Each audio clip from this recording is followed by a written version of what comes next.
once was a ship that put to sea. The name of the ship was a Maria of Tea. The winds blew up her bow, the carnival like a boy dove. She had been 2 weeks from shore, and down on her right whale bore. The captain called all hands and swore he'd take the whaling from. Whaleman come to bring us sugar and tea and rum. One day when the time is done, we'll take our leave and go.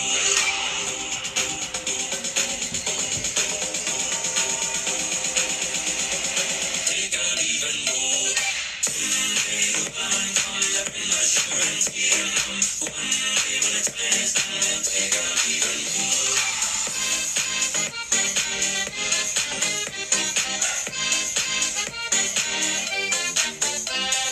Before the boat had hit the water, the whale sail came up and caught her. Hands to the side, harping and fought her, but she dived down low. She'd not been 2 weeks from shore, and down on her a right whale bore. The captain called all hands and swore he'd take that whale in tow.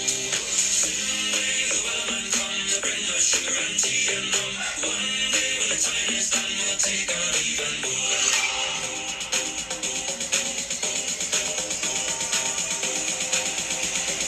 Take our leave and go. Someday the whaleman come to bring us sugar and tea and rum. One day when the time is done, we'll take our leave and go. Someday the whaleman come to bring us sugar and tea and rum. One day when the time is done, we'll take our leave and go.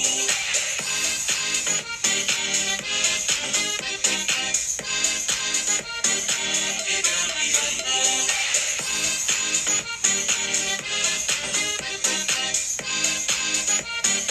Take our leave and go. Oh, well, that ended quite quickly. I didn't expect that to end that quite quickly. No. It's supposed to last a little bit more than that. So I'm gonna play another music because I always start my lives with music. All right, so here we go. On my first LSAT, I scored Ah! 148. I ended What? up with 174 and a Harvard Law degree. My Woo! If all of the kings had their queens on the throne, we would pop champagne and raise a toast to all of the queens who are fighting alone. Baby, you're not dancing on your own. Can't live without me. You wanna, but you can't. Nah. Think it's funny, but honey, can't run the show on your own. I can feel my body shake. There's only so much I can take. I'll show you how a real queen behaves. No damsel in distress, don't need to save me. Once I stop breathing fire, you can't tame me.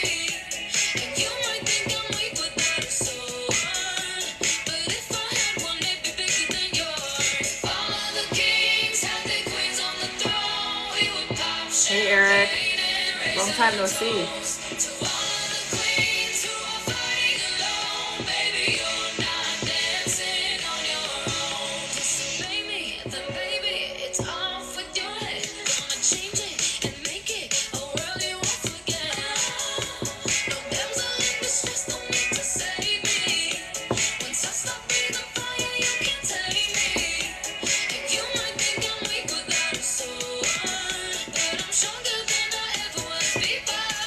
All of the kings had their queens on the throne. We would pop champagne and raise a toast to all of the queens who are fighting alone. Oh, I don't think I'm blowing up. I've been shadow banned for like. I'm pretty sure TikTok pacing right now.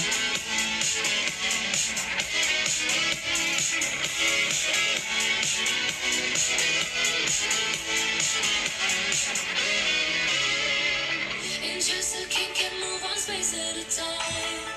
But queens are free to go wherever they like. You get Sorry, you guys, I had to yawn. loyalty high. So breathe in to feel alive. All of the kings had their queens on the throne. We will pop champagne and raise a toast to all of the queens who are fighting alone. Baby, you're not dancing on your own.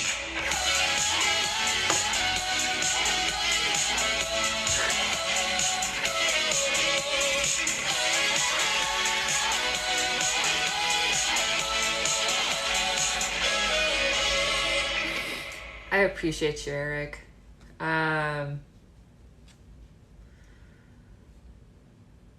what was it? I had a purpose of coming live and I completely forgot.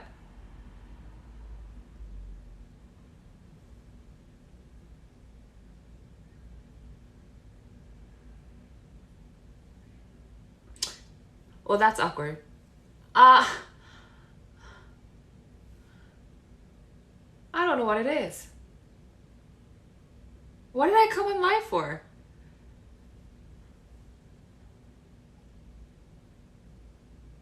What happened? What was I going to talk about?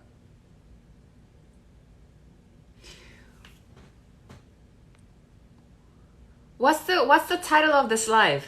Can anybody tell me?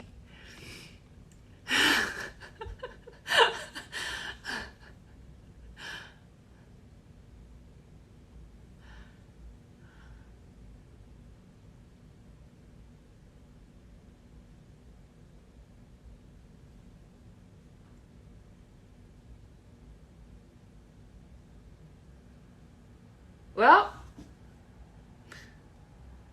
I ate too much. Right. So that still doesn't tell me what I was going to talk about. I don't even know why I titled it that way. Um, well, yeah, sure, but I mean, since people are talking about it, yeah, I can talk about Britney. Free Britney, obviously. I think, I think people should really take this moment and like really self-reflect. And if you have ever like commented on how she was behaving publicly and like who she dates and like what she was doing and how she was acting out and how she was, acting quote unquote crazy, I think this is a moment for you to realize that we comment on and criticize female celebrities way too much. One of the videos that I'm doing right now, like I am commenting on somebody who analyzed Billie, I think that's her name, like Billie's choices to be in front of a magazine, in front of a camera, wearing lingerie, and deciding to take a photo and have that be a cover of a magazine. And like that person went in details about how she shouldn't have done that, blah blah blah. And I like, dude, you see, like, we have no idea what goes on in people's lives. You can't just leave them alone. Like, you don't like her music, then stop buying her music. Like, if you don't like, the magazine that she appears in, then don't buy that magazine. Like, just leave them alone. We feel like we have access to them, and we see female celebrities to judge them and to evaluate them and to comment on them and to scrutinize them. I mean, and if you like what I'm saying and if you agree with what I'm saying, yes. But if you like what I'm saying and if you want to hear more, please head on to my YouTube. YouTube just like flagged 2 of my videos to be like over 18 content, which makes no sense because I don't talk about sex. Like, I haven't talked about sex. I haven't talked about anything inappropriate. So I don't know what's going on there. But if you head over there, I talk about this in depth. So please head over there. Please subscribe to my YouTube channel.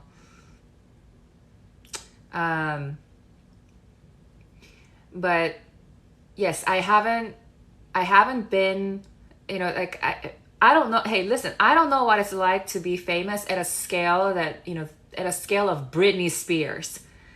To have everyone know your name and have everyone expect so much from you. And, to have everyone feeling like you are the girl next door, therefore they can comment on you and they can, they feel like they have access to you and they feel entitled to you. And so people try to give their opinions about how you should live your life and what you should do next. Because people buy your music and, therefore they feel like as a consumer, they can create a demand.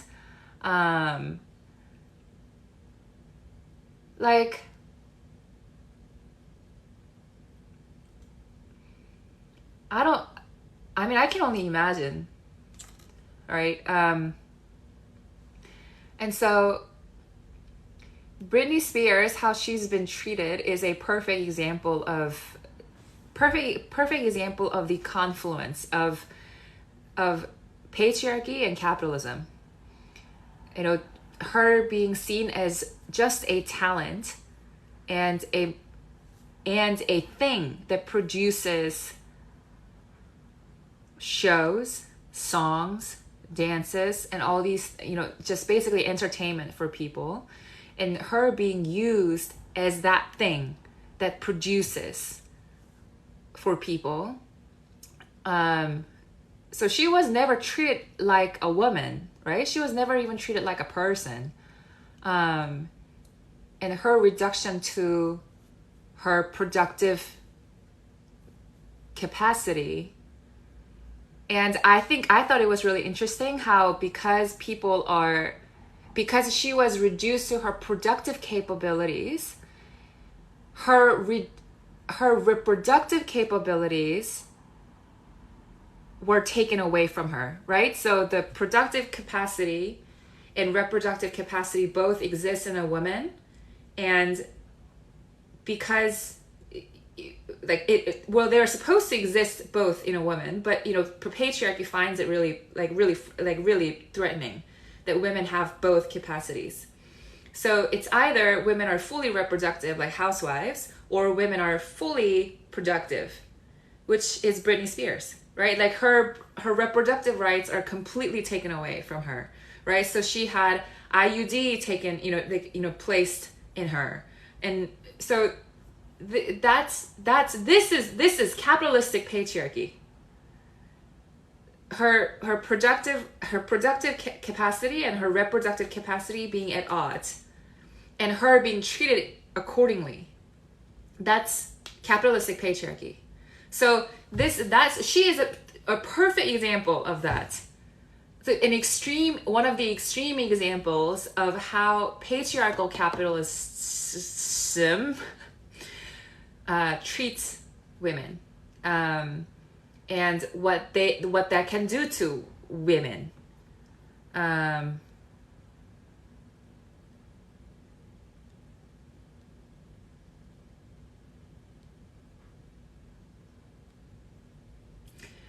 And my theory, which I'm making a video about right now, about all of this, and the reason why I'm able to talk about it is because I was making a video about it.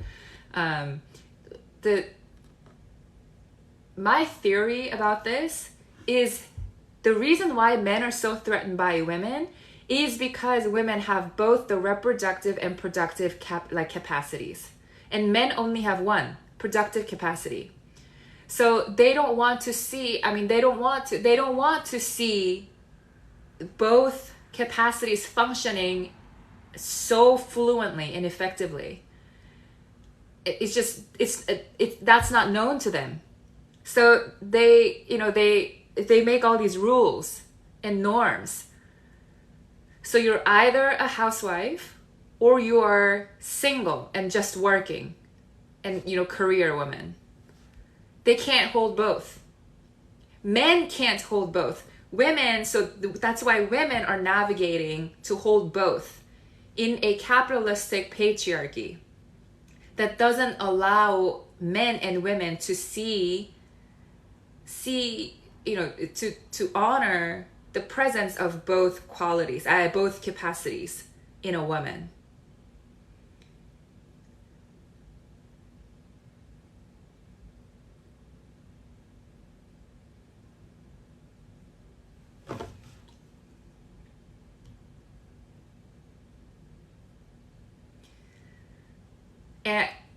And another one of my theories is that people talk about penis envy, right?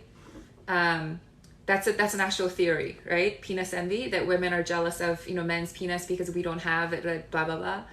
My theory is that I'm just gonna publish this paper online somewhere. On my website. But I mean, I think it has been evident that men are so threatened by what women can do, that that they don't want to give us any power. So there's that.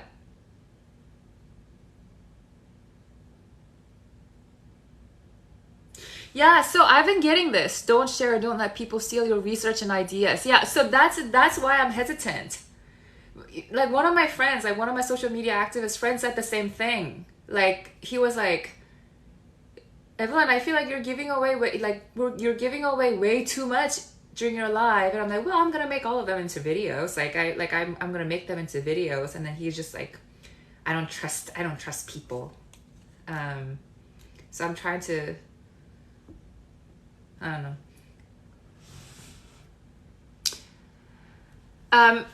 So that's my thoughts on Britney. And that's gonna be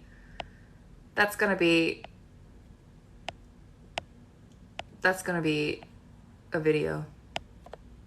Hi Jocelyn. Good to see you. Yes. So yeah, so if you think about that, if you think about what I just said, which is that women hold both capacities, and men are pretty threatened by that and pretty envious of the capacity that they do not have, and therefore they want to control it, right?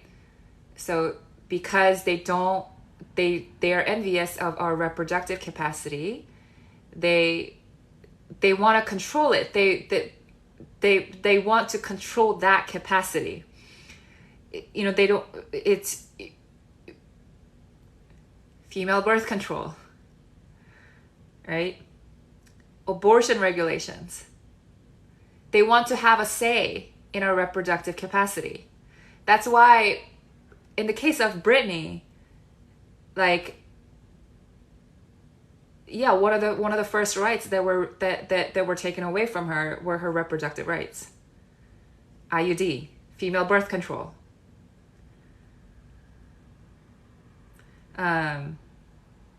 So yeah, it's just a really sad.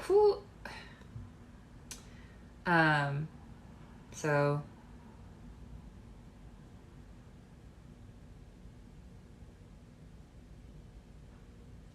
So everybody, if you enjoy my videos, and if you like what I just talked about, if you agree with what I just talked about, if you're curious, please subscribe to my YouTube channel. I talk there in a longer form. But yeah. Yes.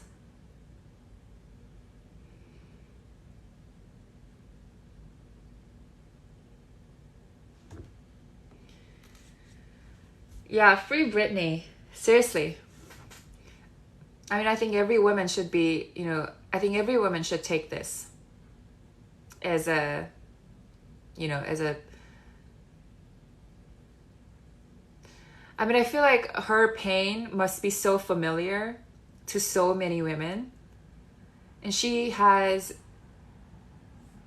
I don't know, it's just, her story is so, I feel like her story must be so relatable to so many women. So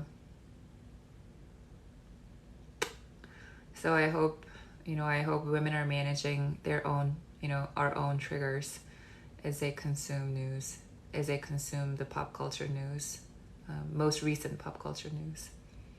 So yeah, dude, I am definitely being shadow banned on TikTok. TikTok hates me. Just hates me. Hates me. Hates me. I don't think they want me to be on this app. I don't know. I'm shadow banned and shit. Like, but I will. That's fine.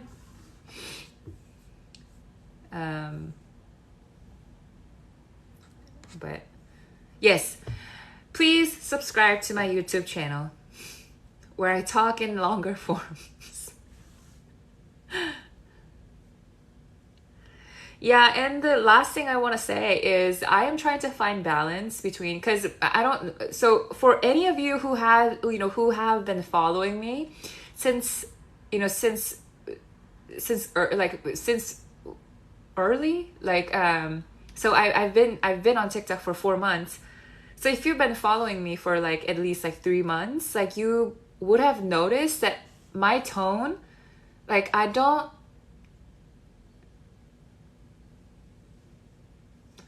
talk in the strong tone that I used to. And I've talked with my friends too who are on the app, and I think we all share this, we all share the same struggle.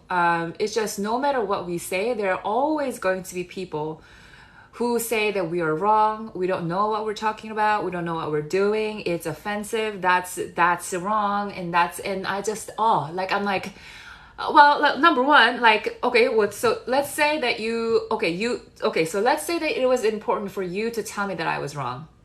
Okay? What has that accomplished? Say that I actually in fact was wrong. That I said in fact. What does that say that I like actually don't know what I'm talking about? Like actually, what does that accomplish for you? Like, has that liberated you? Like, has the quality of your life become any better? Like, if you are progressive and if you're on the left, go after white men. Like, go after people who have power. Like, going after me, like, what is that gonna do? Like, I mean, if you're progressive though, like if you are a man's rights activist and if you are, if you're a men's rights activist, if you're, incels, like, yeah, I understand why you're coming after me. Like, sure. Doesn't make it okay, but I understand. But if you're progressive, right? And if you don't like the slightest things that I say and the slightest things that people on this side say, right? Other activists, other influencers, going after us, what does that do? Like I just really struggle to understand, because I don't think, my theory of leadership isn't somebody being perfect and being in public and leading. I think leadership is a process and a process of growth. And I think you lead first and grow into that role. So anytime I see a girl on this app or a young woman on this app, producing feminist content, I am more about supporting that person over being right. I don't expect young women to get everything right. I don't expect young women to hit every nuance every time. It's more about me as a woman, adult woman, supporting her in what she's trying to do, because she's trying to lead. She's trying to gain power in her voice. That's my role. Because if I said to her that actually your ideology is wrong and you are getting this wrong, and I said this publicly, right? God forbid. How do you think she would feel about feminism? Now that I have called her out publicly as an adult feminist to a growing feminist, she must hate feminism, right? That's public humiliation, a lot of shame, a lot of fear. Feminism as an ideology doesn't exist so everybody can get it right. Feminism as an ideology exists so that we can support each other. So women can be empowered. So women can take the lead. So women can lead. So women can do things. So women have more power and have more influence. So really, a young woman not getting it right 100% of the time, like, it really doesn't bother me. Like, it, because I see it, like, I see it on the app. And I've never called out a growing feminist. And I had to learn that a hard way too. And I talk about this in my podcast. So if you are here and if you want to hear me talk in a longer form, please subscribe to my YouTube channel. I used to be obsessed with people understanding feminism the right way. You know, there's this version of feminism. There's this version of radical feminism. There's this version of intersectional radical feminism. And I needed people to learn this exact version. And in an academia, I had called out somebody, a woman, fellow woman, and she was a mainstream feminist. She was a liberal feminist. And so I disagreed with her a lot. And I called her out. And it really didn't matter. Like, in the end, it really didn't matter. In the end, it really didn't matter that I was right. Or that my argument was strong. Like, it really didn't matter. All that mattered was that I really hurt her. And my mentor called me into his office and he asked me, now that you have treated her that way, in the name of feminism, how do you think she's gonna feel about feminism? And that's when I really started thinking about human beings over theories.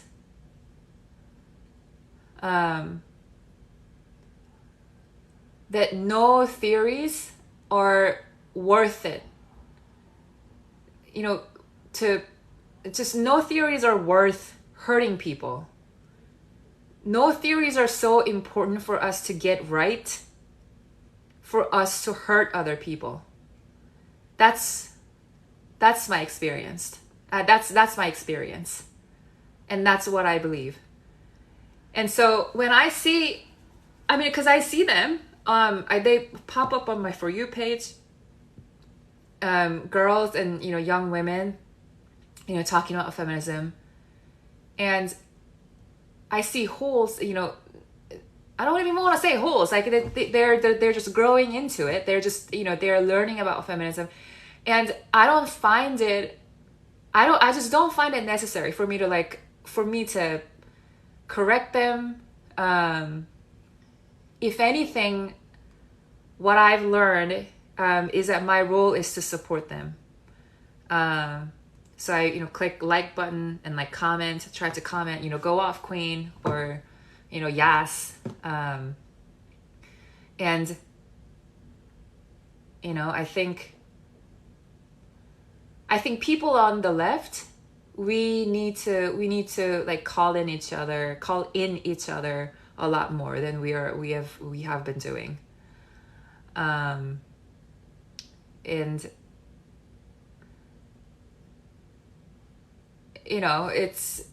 you can't calling out people, especially people on the left. If you're on the left, people calling out people on your side doesn't really accomplish much.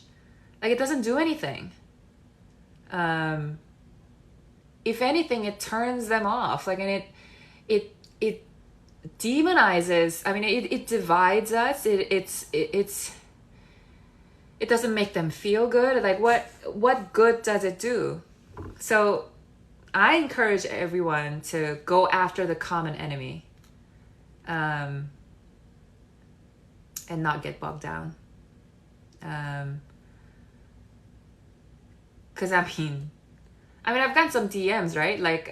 Or just emails saying that, oh, like I've gotten this wrong, I've gotten that wrong. And like my response always has been like, well, number one, like say that you are right. Just in an offhand chance to say that you are right and I was wrong. What does that do? Like what is a concrete result that you are aspiring to? Like what is it? Like what do you want to see happen? Me changing my mind? I mean, that's not going to happen. And even if I change my mind, would that liberate you? Like, would that make you more equal in this world to white men? Or what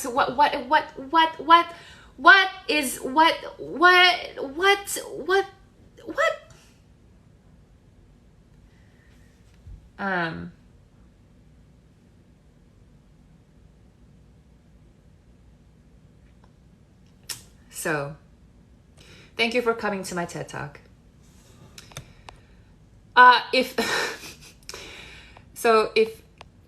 If you like what I have been talking about, please subscribe to my YouTube channel. Yeah, so I mean, this happens a lot in the academia space, like in the academic space, like people are obsessed with nuance. Like in the academia, right? Like people, because everyone has their own theory. I have my own theory. Like, you know, like people, everybody in the academia are just, you know, talking about complexities and nuance, and just everyone's obsessed with language, and like we have to get it right all the time. And the reason why I got so frustrated with the academia and didn't want to pursue PhD is because at one point I just realized, like, shit, this is gonna be my life. Like I really like I'm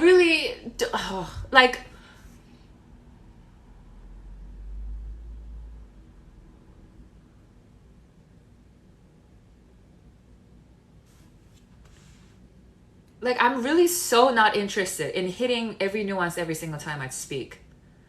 I don't think anyone should be interested in that. I think that's a form of abuse. Who can do that? And this whole thing, this framework of intersectional radical feminism is about women's liberation and everyone's liberation. But achieving that, you want to constrict a person and you want to restrain a person, like I don't think that's how it works. So if your theory is about love and support and empowerment, your behaviors must match that theory, right? And are you doing that? And if your answer is no, maybe this is a time for you to self-reflect. And I'm actually gonna upload this to my YouTube. This is great.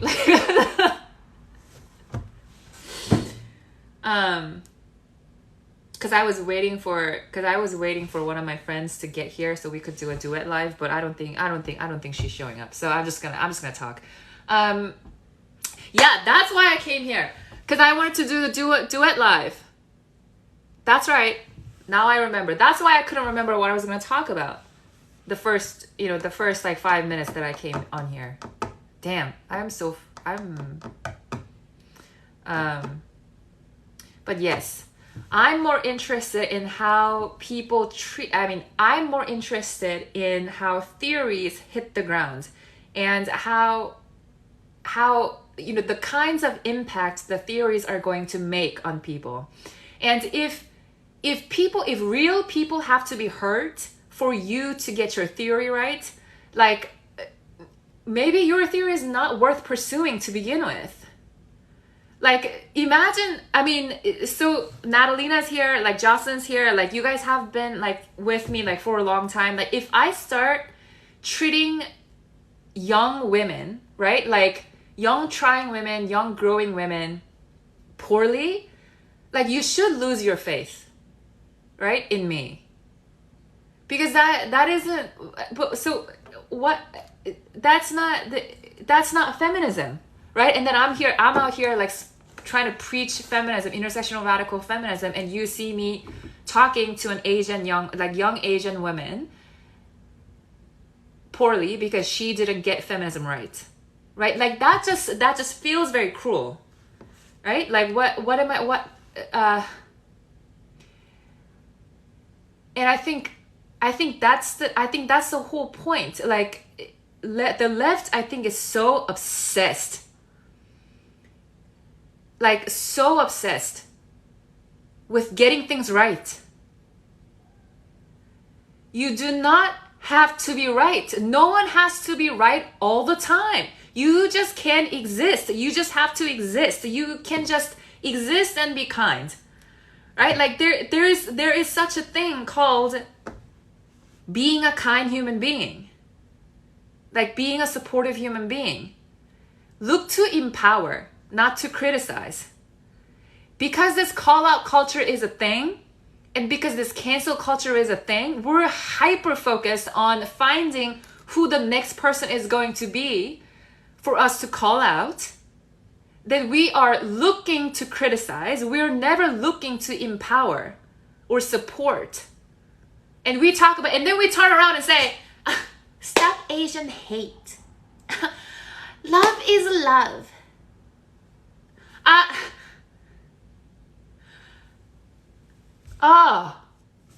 That's the ultimate hypocrisy of the left. We are not looking to include. We are not looking to call in. We are not looking to support. We are not looking to empower. All we do is when we go online or when we see each other on the streets, we look to criticize and scrutinize, thinking that that's some form of justice. Thinking that that's something that we are doing as a vigilante. We're delivering justice. We're satisfying justice. That's not justice. You want justice? Go after Mitch McConnell, Lindsey Graham. Here, I'll give you the list. I'll give you a list of people who I think you should be going after. Wasting your energy trying to scrutinize and criticize everyone on the left is just going to destroy every activist. I'm telling you right now. And as somebody who puts their neck on the line every day, doing what I do, because I care about you, you can't,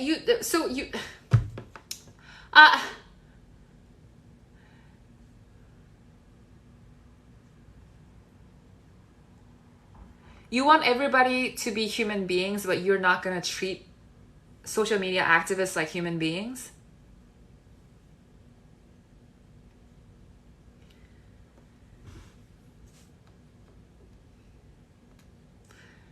You know, the biggest disappointment that I've had in my, well, I shouldn't say biggest disappointment because I can probably think of another one, but one of the biggest disappointments I've had in school, in academia, was I had this radical feminist role model.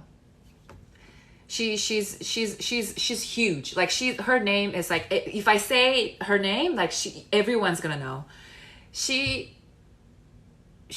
I really looked up to her. Like her writings and like her work is brilliant, and she's still very brilliant. When she was a professor and I took her class and I had intimate conversations with her, I saw the way she treated her students, and she was non-democratic. She was cruel. She didn't allow students to have their own opinions. She talked over her students all the time. She just didn't treat her students very well. And that was the moment I stopped reading her stuff. I completely disengaged from all her work. And I turned away, like being really disappointed. Because in all her work, she talks about how women empowerment is so important, and how inclusion is so important, how diversity is so important, and how making sure everyone feels belonged is inclusion is so important, how diversity is so important, and how making sure everyone feels belonged is so, and her theories like didn't hold up in the face of, you know, how she was treating people. And that's not feminist, right? Like, and the reason why she treated her students the way she treated her students, which was like really inhumane and cruel, was because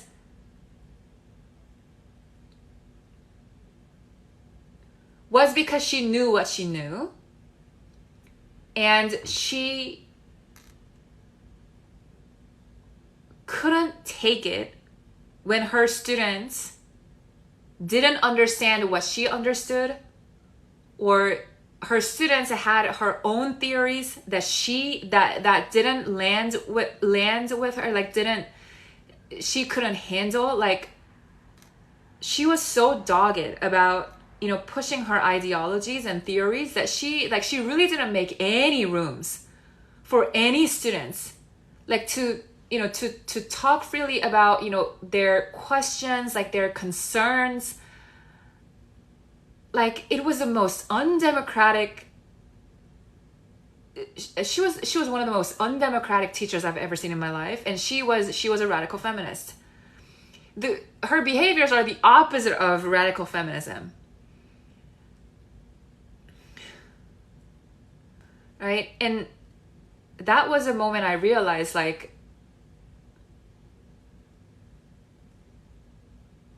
listen, I think as a radical feminist, we, you know, as an intersectional radical feminist, I think we commit to democratic processes, restoration of everyone's humanity, and protection of everyone's human dignity. That involves people who we don't think are quite right, or we disagree with. If we don't commit to democracy and restoration of people's humanity and preservation of people's human dignity in the way we practice our theories, and when, you know, the way we preach our theories, we are already losing. Preach our theories, we are already losing. So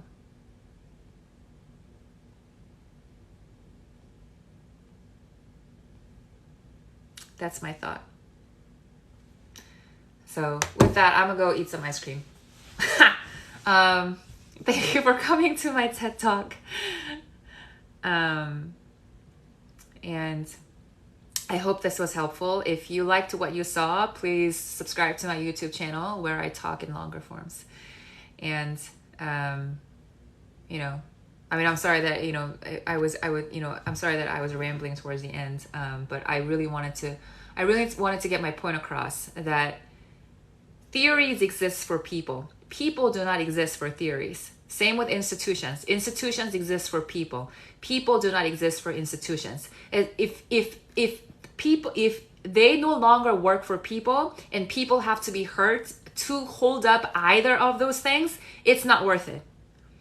No institutions, no theories, no systems are worth hurting people, period.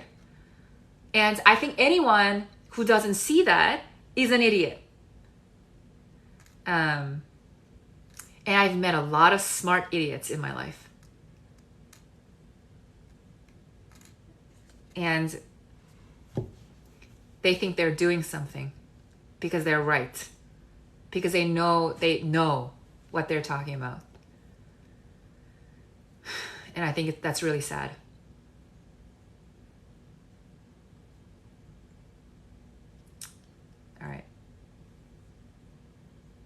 All right, thank you guys.